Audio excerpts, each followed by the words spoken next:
ዕለት ሾሞንተ መጋቢት በስመ አብ ወወልድ ወመንፈስ ቅዱስ አሐዱ አምላክ። ዕለት ሾሞንተ መጋቢት በዛ ዕለት እዚኣ አርያኖስ መኮንን እንዴናው ሰማዕትነት ተቀበለ። ቅዱሳን ፊልሞንን አብላንዮስን ፍጹም ሰማዕትነት ምስተቀበሉ ሓደ ካብ አመንቲ ንመኮንን ካብ ናይዞም ቅዱሳን ደም ወሲድካ ዓይንኻ እንተ ትቀብኦስ መሓወኻ በሎ።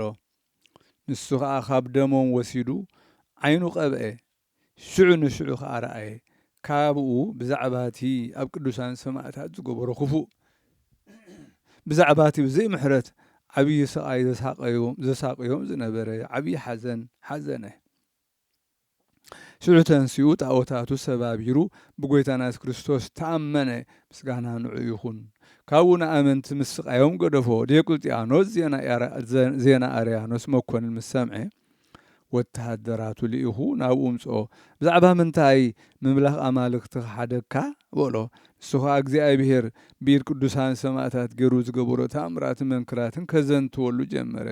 ከመይ ገይሮም ከም ዝቐፅዕዎም ኣካላቶም ከም ዝቆራረፅዎም ንሳቶም ከዓ ይምለሱ ብዘይ ገለ ጉድለት ዕብያት ኮይኖም ከም ዝትንሱ ነገሮ። ብዛዕባ ዘደንቕ ተኣምራቱ ዝነገሮ ሰሚዑ ተቆጠዐ።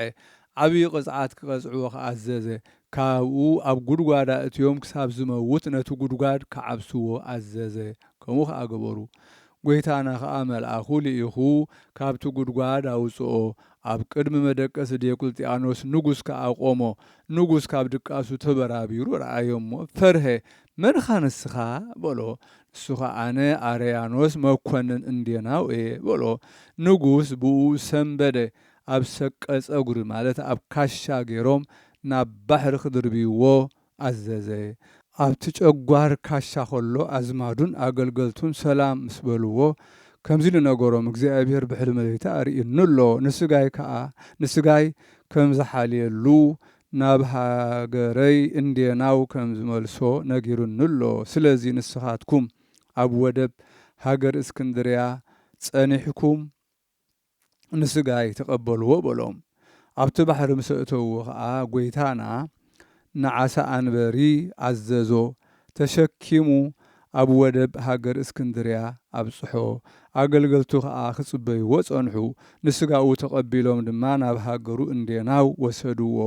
ምስ ስጋ ቅዱሳን ሰማዕታት ፊልሞንን አብላንዮስን አንበርዎ። ጽቡቕ ተጋድሎኡ ፈጺሙ ናይ መንግሥተ ሰማያት ኣክሊል ሰማዕትነት ተቐበለ። በረኸቱ ምሳናት ይኹን ዘለዓለም ዓለም አሜን።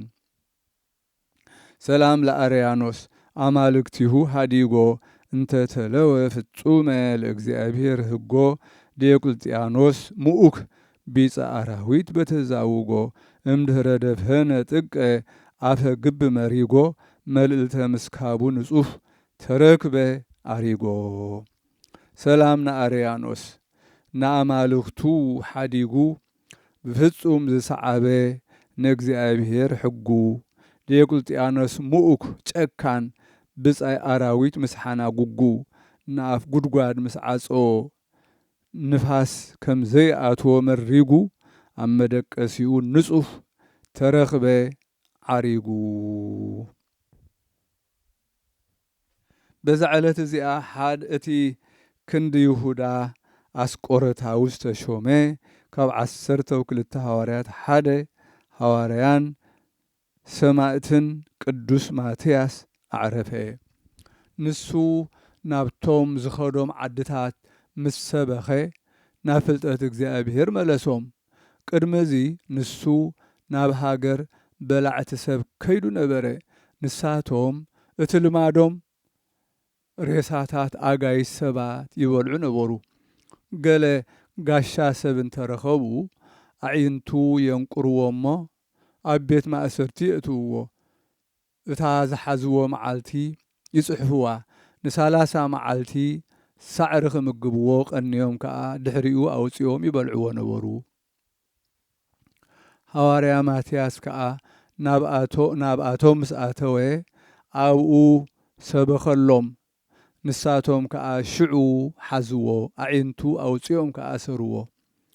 ቅድሚ 30 መዓልቲ ኸይወድእ ከዓ ጐይታ ንእንድርያስ ሃዋርያኡ ምስ ተምሃራዩ ለኣኸሉ ኣብቲ ቤት ማእሰርቲ ምስ በጽሑ ከዓ እቶም ደቂ ዓዲ ኣብ ልዕሊ እቶም እሱራት ዝገብርዎ ክፉእ ተግባራት ረኣዩ። መሊሶም እቶም ደቂ ዓዲ ሃዋርያት ናብ ዓዶም ከም ዝኣተዉ ፈለጡ እሞ ሒዞም ክቐትልዎም ሓሰቡ። ምኽንያቱ ሰይጣውንቲ ሮማ ይደፋፍእዎም ነበሩ። ሃዋርያት ከዓ ናብ እግዚኣብሔር ጸልዮም ካብቲ ዓንዲ ናይ ቤት ማእሰርቲ ማይ ኣውሓዙ።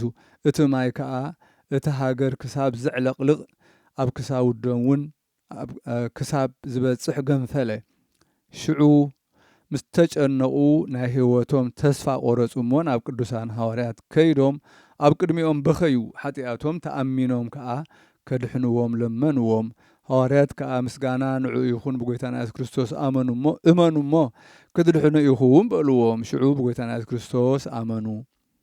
ሃዋርያት ከዓ ገሰጽዎም ናይ መድሓኒና ምስጢር ኪነ ጥበቡን ስጋዌኡን መሃርዎም። ሃዋርያት ናብ ጎይታና ጸለዩ። እቲ ማይ ከዓ ብጸሎቶም ተኣልየ ነጸፈ። ድሕሪዚ ብስም ስሉስ ቅዱስ ኣጠመቕዎም። ንጎይታ ከዓ እቲ ጠባይ ኣራዊት ከኣልየሎም ለመንዎ። ጎይታ ድማ ኣለየሎም እሞ ሕያወት ኮኑ። ናብ ባህርያት ሰብ ናብ ጠባይ ሰብ ተመልሱ። ሽዑ ምሂሮም ኤጲስቆጶሳት ካህናትን ዲያቆናትን ሾሙሎም። 30 መዓልታት ዝኸውን ምስኦም ቀንዮም ድማ ኣብታ ጽንዕቲ ሃይማኖት ክነብሩ መሃርዎምን ኣጸናንዕዎምን። ድሕሪዚ ካብኣቶም ወፂኦም ከዱ። ንሳቶም ከዓ ብኻልእ እዋን ድማ ተመለሱና ኢሎም ለመንዎም። ሃዋርያ ማትያስ ከዓ ናብ ሃገረ ደማስቆ ኣትዩ ንስሙ ምስጋና ይኹን ኣብኣ ብስም ጎይታና ኢየሱስ ክርስቶስ ሰበኸ። እቶም ከሓድቲ ድማ ሒዞም ኣብ ዓራት ሓጺን ኣደቂሶም ብትሕቲኡ 7 መዓልትን 7 ለይትን ሓዊ ኣጐድሉ። ናብኡ መጺኦም እንተረኣይዎ ድማ ገጹ ከም ፀሓይ ዝበርህ ኮይኑ እቲ ሓዊ ዋላ ሓንቲ ከይተንከፎ ደሓን ጸንሖም። ዓብዪ ምድናቕ ተደነቑ። ደጊሞም ከዓ ኣብ ትሕቲ እቲ ዓራት ሓጺን ክሳብ ፍጻሜ 24 መዓልታት ሓዊ ኣንደድሉ እሞ ንሱ ግና ብዘይገለ ጥፍኣት ብዘይ ጉድለት ጥዑይ ኮይኑ ጸንሖም። ኣጸቢቖም ከዓ ተደነቑ እሞ ንዕኡ ምስጋና ይኹን ብጎይታና ኢየሱስ ክርስቶስ ኣመኑ። ብስም ስሉስ ቅዱስ ከዓ ጠመቖም። ካህናት ሾመሎም እሞ ኣብታ ቐንዕቲ ሃይማኖት ጸኒዖም ከም ዝነብሩ እናምሃሮም ንሓያሎ መዓልታት ምስኦም ተቐመጠ። ብድሕሪዚ ካብ ኣህጉር ኣይሁድ ኣብ ሓንቲ ዓዲ ፊላዎን እትበሃል ሰናይ ዕረፍቲ ኣዕረፈ። ስጋኡ ድማ ኣብ ኣንበርዎ። ካብኡ ድማ ዓበይቲ ተኣምራትን መንክራትን ተገብሩ። ሕሙማት እውን ብኡ ይፍወሱ ነበሩ። በረኸቱ ምሳና ትኹን ንዘለዓለም ዓለም ኣሜን። ሰላም እብል ለዘተሃርየ ወዘተፈቅረ ህየንተ ይሁዳ ይርሄሎቅ ምስለ ሃዋርያት ህቡረ ከዊኖ ማትያስ በላዕለ እኩያን ሄረ ስጋሁ ቅዱሰ ሴሰዮሙ ወደሞ ክቡረ ተውላጠ ሴሰይዎ ሎቱ ከመላህ ምሳእረ። ሰላም እብል ንዝተሓርየ ንዝተፈቕረ ኣብ ክንዲ ይሁዳ ክቝጸር ምስ ሃዋርያት ዝሓበረ ማትያስ ኮይኑ ኣብ ክፉኣት ሄረ ሕያዋይ ቅዱስ ስጋኡ መገቦም ደሙውን ዝኸበረ ክንዲ ዝመገብዎ ንዕኡ ከም ላሕሚ ሳዕረ። በዛ ዕለት እዚኣ ቅዱስ ዮልዮስ ናይ ሃገረ እስክንድርያ ሊቀ ጳጳሳት ኣዕረፈ። ንሱ ቁጽሩ ካብቶም 11 ኣበው ሊቃነ ጳጳሳት እዩ። ንሱ ካብ ቅድሙ ኣብ እስክንድርያ ካህን ነበረ። ንሱ ጥበበኛ ፈላጥ እዩ። ብዘበኑ ኣብ ግብፂ ከምኡ ዝበለ ኣይርከብን ነበረ። ብፍቓድ እግዚኣብሔር ከዓ ሊቀ ጳጳሳት ተሾመ። ኣብ ዘበን ሹመቱ ብዙሓት ድርሳናትን ተግሳጻትን ደረሰ። ንህዝቢ ድማ ኩሉ ግዜ ይምህሮምን ይግስጾምን ኣብታ ቐንዕቲ ሃይማኖት ከዓ የጽንዖም ነበረ። ዘበኑ ዘበን ሰላምን ድሓንን ኮነ። ኣብ መንበር ማርቆስ ዝተቐመጠ ዘበን ሹመቱ 10 ዓመት ኮነ። ካብኡ ብሰላም ዓረፈ። በረኸቱ ምሳና ይኹን ንዘለዓለመ ዓለም አሜን። ሰላም ለዮልዮስ ሊቀ ጳጳሳት ክቡር በእስክንድርያ አባይ ሀገር በሃይማኖት አዕረፈ ወበሰናይ ምግባር እምድኅረ ነበረ ዲበ ዘሐዋርያት መንበር ሶበ ተፈጸመ ሎቱ ዓመታት አስር። ሰላም ንዮልዮስ ሊቀ ጳጳሳት ክቡር ኣብ እስክንድርያ ዓባይ ሃገር ብሃይማኖት አዕረፈ ብሰናይ ምግባር ድሕሪ ምንባሩ ኣብ ናይ ሃዋርያት መንበር ምስ ተፈጸማ ናይ ሽሞቱ ዓመታት ዓሰርተ ማለት እዩ።